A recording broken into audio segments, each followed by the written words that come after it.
So now that we have kind of an understanding of how a function works conceptually, now we have a pretty good base and understand the layout of a script in C#. Let's actually get into making this work so we can actually see a result of the work we're doing. So what we're going to do is look at the start and the update functions. And again, remember, when you see void, that's just saying, hey, we are making a function. And a function says this is how you do something. It's not saying when to do it. So these are special functions that are built into the back end of Unity. Start is a special one that actually does know when to run. Because remember, like I said, it doesn't know when to run a function unless you explicitly tell it to do that function. Start and update are special ones that do know when to run. Start will happen, you might be able to figure this one out just by looking at it. Start will happen one time at the beginning of the game. So whatever you put inside this start function, however many lines of code you put inside this start function, which means between these braces, will happen one time in order at the beginning of the game. So what you'll see here in the update, this is one that also runs automatically. This one runs once per frame. Now, we'll get into some frames later once we get into some movement, which should be in a few lessons. But all you have to understand is that there's, if your game is running at 60 frames per second, there are 60 frames happening in 1 second. So update will run 60 times in a second if your game is running at 60 frames per second. So we'll see how that works. We'll see how this works. So a good way to test things in code is using what we call a print statement. Sometimes you can call it debug.log. That's another way of doing it. It's basically just printing out a message to ourselves in the console window. So if you go back into Unity and look in your layout here, you'll see we have this console window. This is one I mentioned briefly before. We're going to actually see it in action now. So what this is a communication line between you, the developer, and the code that you've written as a developer. The player will not see the stuff in the console. This is just for you as a developer to test things. So it's a wonderful way to test code. It's a wonderful way to see how things work. So there's two ways of writing this. One is by using something called debug.log. The other one, we can just simply use print. That's just a shorthand for debug.log. So let's go and use print because it's a lot easier. So what we're going to do, we're going to make it so one message will print out in the console at the beginning of the game. So what we're going to do is go inside of our start function. And when I say go inside of a function, that means between the starting brace and the end brace. And I can't express this enough because, like I've said, I've seen a lot of students struggle with this. You want to make sure that you understand these braces. This is the beginning of something. This is the end of something. Everything in between is a part of that start function. So we don't want to delete these. You don't want to move them. So let's go ahead and make our first line of code. And we can go ahead and write a comment. I suggest you do this, especially as you're learning, to go ahead and write comments before you put in the code so that you understand conceptually what you were trying to do. It'll really get your brain on track, really help you be very organized with your thoughts and with your code. So we're going to write a comment. Remember, that takes 2 forward slashes. I usually put a space in between there. You don't have to. And we're just going to say print out a message at the beginning of the game. And if you want to write an extra little note for how the start function works, they already have this default note here, this default comment that says use this for initialization. If you want to add to that, you're more than welcome to. You can say contents of this function.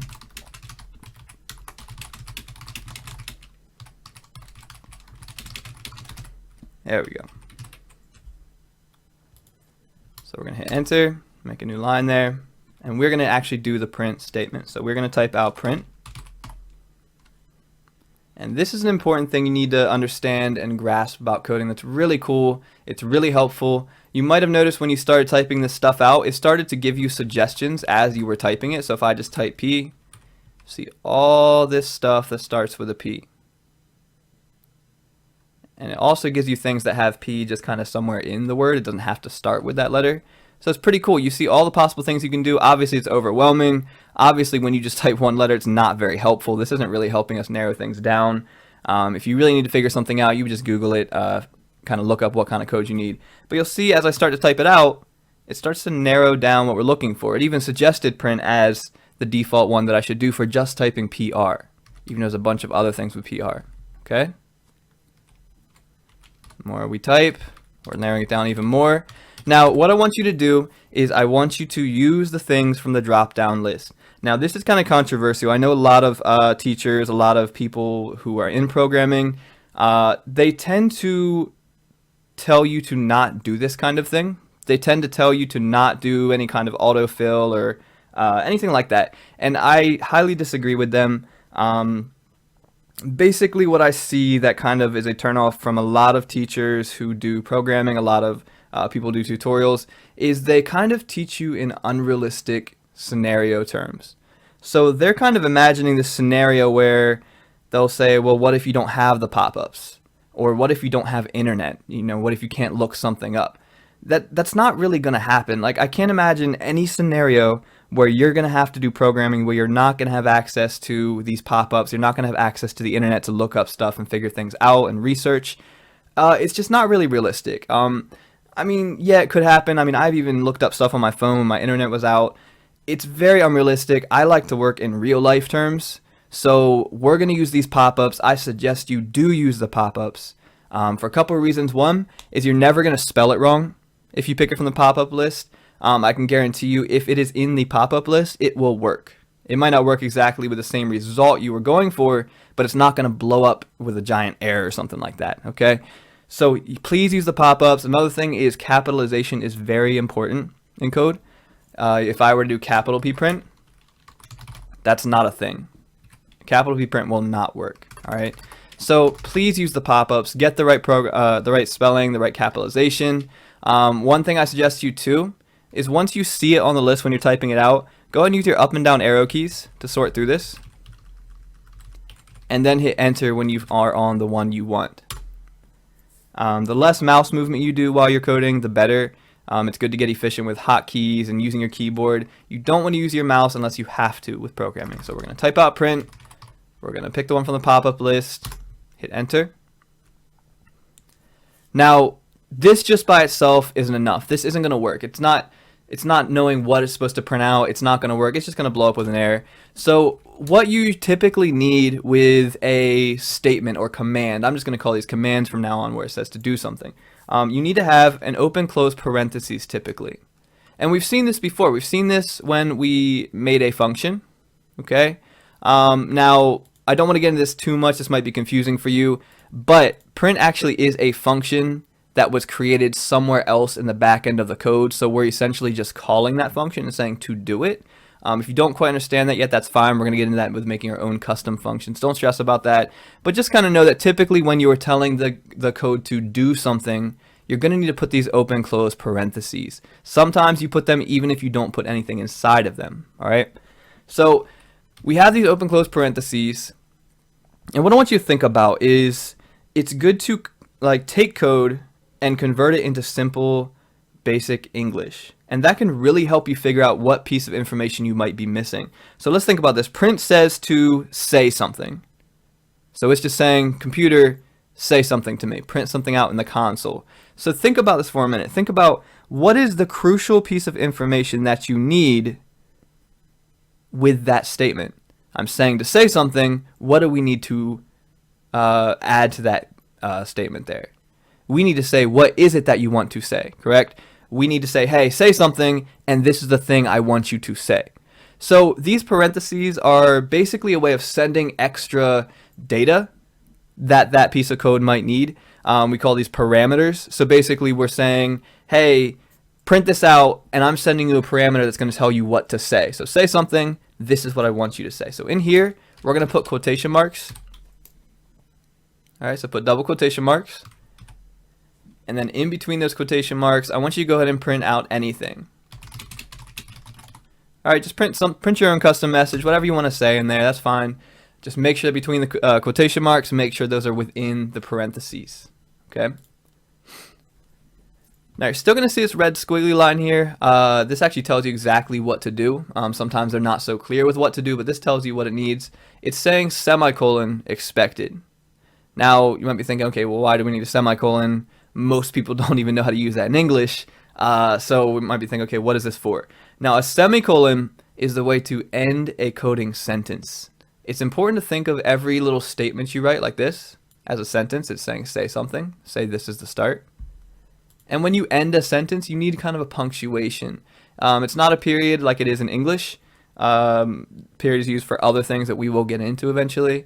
But for now, you just have to know that the semicolon is basically C# and a lot of other coding languages' way of saying, hey, this sentence is finished. This is the ending punctuation for this sentence. So go ahead and put a semicolon there, and you should be good to go. Make sure it says little p print. Make sure you have these open close parentheses. Make sure within those parentheses you have open close quotation marks. And then just put whatever message you want within those quotation marks. And make sure you get that semicolon at the end. Sometimes people forget a semicolon. That's fine. You'll get some errors because of that. Sometimes you get some weird errors. So once you've done that, I want you to go ahead and save this. Make sure you save when you change your code. So we're going to hit Control S. Again, you could go up to File and do Save or Save All. I don't suggest you do that because, again, you want to get in the habit of using as many hotkeys as possible. You want to use your keyboard, not your mouse. So Control S, that would be Command S on a Mac. So we're hitting Control S. We should be good to go. If you have an unsaved change, it'll show this little asterisk up here by the name of the file. That means you need to save your code. So watch that little asterisk when I hit Control S, and there we go, it's gone. That means this is saved, this is up to date. So what you want to do is go back into Unity. So we're going to go back into our Unity editor and click in here. And it's important to wait a little bit. So something that most people don't really understand about this is that you have to wait a second for it to compile. So let me show you what I mean. Just watch my screen. If I make a change, save it, watch the bottom right corner of the Unity editor window. You'll see a little loading bar. So look right there. When I click back in here, nope, didn't happen that time. That's weird. Let me take this out and try that again. Yeah, right there it is. So you gotta let it load when you recompile. Let me put that back in. Make sure you let that load first. One thing I want you to also do is make sure you actually click into Unity. I've seen some people do this where they'll just take the window, peek in here, see what's going on. That's not doing anything. It's not actually recompiling, so you have to make sure you click back into Unity. So we're going back in here, wait until this little loading bar is done. We should be good to go. So let's go ahead and test this out. Let's see if this works. So we're going to go ahead and hit play. This is how you test your game. It's going to play in this window right here. This is what the player will see. So we're going to hit play, and we're going to look at our console, and nothing is happening. So you might be thinking, okay, well, we told it to do it in start. You might be kind of freaking out, hyperventilating, thinking, okay, well, what did I do wrong? Did I not do this right? Did I not type this right? This is correct. What I have right here is 100% correct. It's happening in start. The print is correct. It has a semicolon. There's no errors in the code. Everything's fine. So the issue is this script is not actually in our current scene. So remember, these are base files that you use. These are base files that you use as building blocks to create your game. The thing about scripts are they have to be somewhere in your scene for them to actually activate in that scene. You can think of it like writing a script for a play or something like that. If I were to write a really cool script for a play and I never actually gave it to any of the actors, what's going to happen when the play starts? They're not going to know what to do, and it's not going to, play isn't actually going to happen because I never gave the script out to the actors in the scene. Okay? You want to think of it that way. Something in here needs to have that script on there. All right? Now, you can put this on any object really because this isn't doing anything specifically for an object. It's not making something move. It's not activating some kind of lighting or something like that. It's just printing stuff in the console. So you can put this on any object, but what I want you to do is get in the habit of putting these on empty objects. All right? Now what I want you to do is make sure you go out of play mode before you start adding these objects and scripts in. Real quick, I'll show you what happens if you don't go out of play mode. So let me just make a new object real quick, and you can do this. You can just watch. I'm going to make a sphere. Cool, I made a sphere, right? If I were to come in here and go out of play mode now, which you do by clicking this again, that sphere is gone. So you have to be very, very careful to know whether you are in play mode or not. It's very important to be aware of that, because if you make some edits or add something or change something within play mode, it will revert back when play mode is over. All right, so be very aware of that. So go out of play mode, make sure this isn't highlighted like that, make sure it looks like this. This means we're not in play mode. And now we're going to add the script into our scene. So it has to be attached to an object, and I want you to get in the habit of using empty game objects for scripts that don't really do any visible things or actually give a object functionality, because again, we're just printing out a message in the console. We're not actually doing something specific to a camera or a light or the cube, right? So what we're going to do is go to hierarchy, hit create, and we're going to go to create empty. Now it just names itself game object. You'll see you can't see it. It's not something visible here. And the only component it has is transform component. So even though it's invisible, even though it doesn't actually do anything or have any kind of physical presence, it still has a transform. That's just the default component that every object is going to have. And the position of this doesn't really matter. It can be wherever you want. If you want to zero it in, you're welcome to. It's not going to change how it works, okay? So let's go ahead and rename this thing. So if you want to rename it, you can just do like a slow double click on it. You can just click it, wait a little bit, and then click it again. So we're going to go ahead and just call this script holder, just so we kind of know what that is and it kind of makes sense to us. All right. So let's go in here. Now we have this empty object called script holder. So we're going to give this thing the script. There's a couple ways you can do it. One way is to drag it from the project window onto the object name here. So I could grab this script, click it and drag it up. Make sure it highlights blue on here. Just hover over for a little bit. Make sure you're actually highlighting the object. Make sure it doesn't have that circle with the cross going through it. Should look like that. All right. So now you'll see in its components, it added this script as a component. All right. It put this as a separate component here. So another way to do it is you could also just go to add component here. And you could take out the search here. You could go to scripts, or you could just type in the name of the script and kind of find it that way. If you don't see this menu here, make sure your search bar is cleared out up here. If you have something in there, it won't show you the main menu. All right, you could add it there. An important thing to know though, don't add it more than one time. There are cases where you want to add scripts multiple times, but it's very rare. So please make sure that you are not adding it every time you change it. From now on, when we make a change, it's going to save automatically to this one. You don't have to re-add it every time. So verify that you only have one on there. If you have more than one, just go ahead and remove the other ones. You can do that by clicking the gears and hit remove component. We just want one script on here. So now what I want you to do, make sure you have an object in your scene, make sure you have the script on there, go ahead and hit play, and I want you to look in your console window. This is what you should see. You should see the message that you typed in there printing out in the console. There's a couple things that could cause it not to show up. One thing is you might actually have your messages disabled. You can see here on the right side of your console, if you don't see those buttons, just make sure you scroll it over enough to see them. This is the messages right here. And the thing about Unity that's kind of sketchy is a lot of things don't look like buttons, but they are, or it's hard to tell if something is actually enabled or not. So you'll see here if this is disabled, it does say I have a message, but it's not actually showing if I have it disabled. So make sure you have that there. All right. We'll get into collapse in a minute. You'll see why sometimes it has a 1. Yours might not have a 1. We'll get into that later. So make sure you have this enabled. And you should see this down here. If you don't have it, you might not have saved your script correctly. You might have put this here and then not saved it. Make sure you do that. All right, great. So you can see there, the start function works. It happens one time at the very beginning of the script.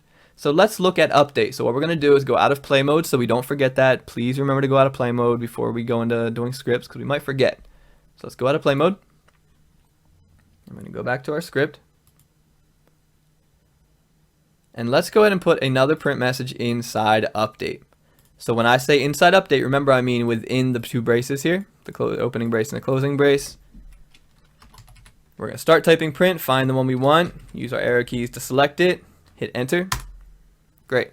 Go ahead and do open close parentheses. I go ahead and put my semicolon at the end as well, just so I don't forget. Put your open close quotation marks.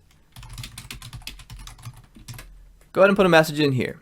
All right, put your own custom message. Make sure you got the right print. Make sure you got the open close parentheses. And make sure you got the closing semicolon there to end that coding sentence. So save that. Control S. Make sure that little asterisk isn't there. If it's there, you need to hit Control S or save it up here. I suggest use Control S. So after you've done that, click back into Unity.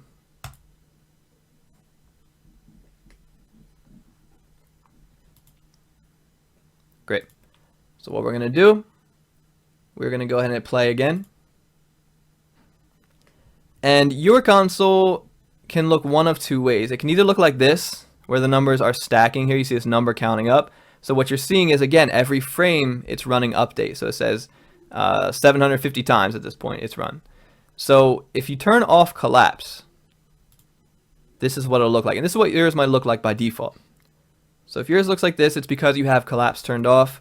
It just shows them all in order that they happened. It does not stack them. Collapse will stack similar ones. So this same message been printed out 2,600 times at this point. They're stacked up.